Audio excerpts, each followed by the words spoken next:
Pemirsa, ini adalah siaran pers dari Ditjen Pajak tentang Undang-Undang HPP, dan dalam video ini Tips Pajak akan membahas yang khusus Tax Amnesty 2022.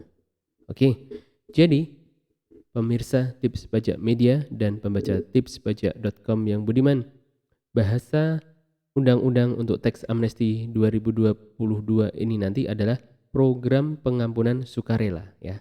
Ingat ya, jadi bahasa resminya adalah program pengampunan sukarela. Jadi tidak ada pengampunan pajak atau amnesti pajak. Itu. Seperti sudah sempat kami bahas di sebelumnya, jadi ada dua kebijakan di sini, kebijakan 1 dan 2. Nah, kebijakan pertama ini adalah yang basisnya ini, aset 31 Desember 2015 yang belum diungkap saat amnesti pajak. Ya, jadi lebih khusus lagi, kebijakan satu ini yang bisa ikut adalah WPOP dan badan yang telah ya, yang telah mengikuti amnesti. Oke, sekali lagi yang bisa ikut program pengungkapan sukarela ini adalah ini, WPOP dan Badan Peserta Teks Amnesti atau TA. Oke, jadi dan basis asetnya adalah aset yang belum diungkap per 31 Desember 2015 saat TA. Berikutnya, dan tarifnya, tarif untuk kebijakan satu ini, jadi tarif untuk aset yang diperoleh sebelum Desember 2015 yang belum diungkapkan saat TA adalah 11% jika hanya dideklarasikan, lalu 8% untuk aset luar negeri dan aset dalam negeri. Maaf, kami ulangi, 8% untuk aset luar negeri repatriasi dan aset dalam negeri. Lalu tarifnya termurah adalah 6% untuk aset luar negeri yang dibawa masuk ke Indonesia dan aset dalam negeri yang diinvestasikan atau ditaruh di SBN ya, surat berharga negara, baik itu suku dan lain-lain atau surat utang negara. Kemudian yang diinvestasikan di kegiatan usaha sektor pengolahan SDA dan energi yang terbarukan. Gitu ya. Sekali lagi ada dua kebijakan. Kebijakan pertama adalah untuk OP dan badan yang telah ikut amnesti jilid pertama. Kemudian basis asetnya adalah aset yang diperoleh 31 Desember yang belum diungkap saat TA. Lalu tarifnya adalah 11% jika hanya deklarasi.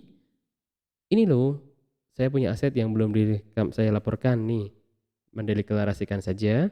Kemudian 8% untuk aset luar negeri yang dibawa ke dalam negeri. Dan 6% untuk aset luar negeri repatriasi dan aset dalam negeri yang diinvestasikan dalam surat berharga negara. Begitu ya.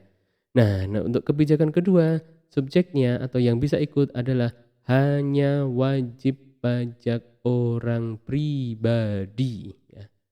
Hanya wajib pajak orang pribadi.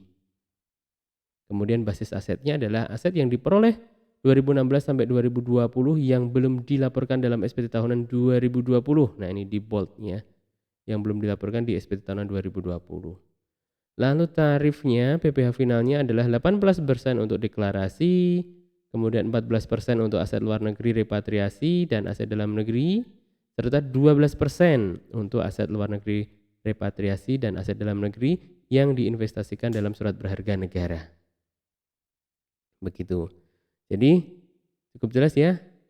Mungkin di sini sebagian besar adalah ini 14% ini jika ada aset di dalam negeri yang belum dilaporkan. Nanti kena tarif PPh final 14%. Kemudian program dilaksanakan selama 6 bulan nanti mulai Januari 2021 ya. Jadi siap-siap aja, kita siapkan dan karena ini adalah 6 bulan ya nantinya. Begitu. Itulah tadi pembahasan mengenai siaran pers. Ya, siaran pers Direktorat Jenderal Pajak pada hari ini 4 November yang diterima oleh tipspajak.com dan Tips Pajak Media. Begitu, kita akan bahas lagi lebih lanjut mengenai pengampunan sukarela ini tentunya di video-video berikutnya.